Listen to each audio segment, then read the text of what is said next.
with a couple arrested overnight on human trafficking charges. The two allegedly forced a teenage girl into prostitution after buying her for $50. And just last week, a 45-year-old man sentenced to 2 life sentences after he was convicted on human trafficking charges.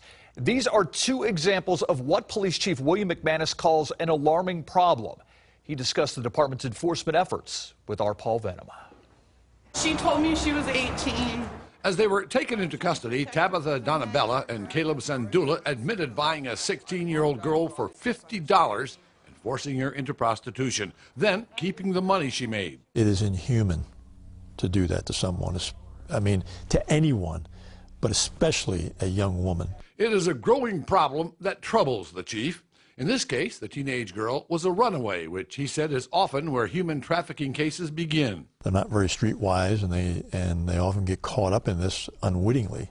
The victims are usually offered clothing, a place to stay, and drugs by people like the couple arrested last night. Then they're forced into prostitution. It is not unique at all, and that's the sad part about this. It's just way too prevalent. He said combating human trafficking is a department-wide commitment, not just a special section. We often find cases of human trafficking when we make prostitution cases.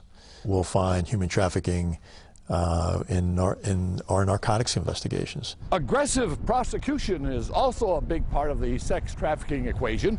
Case in point, the Glenn Dukes trial.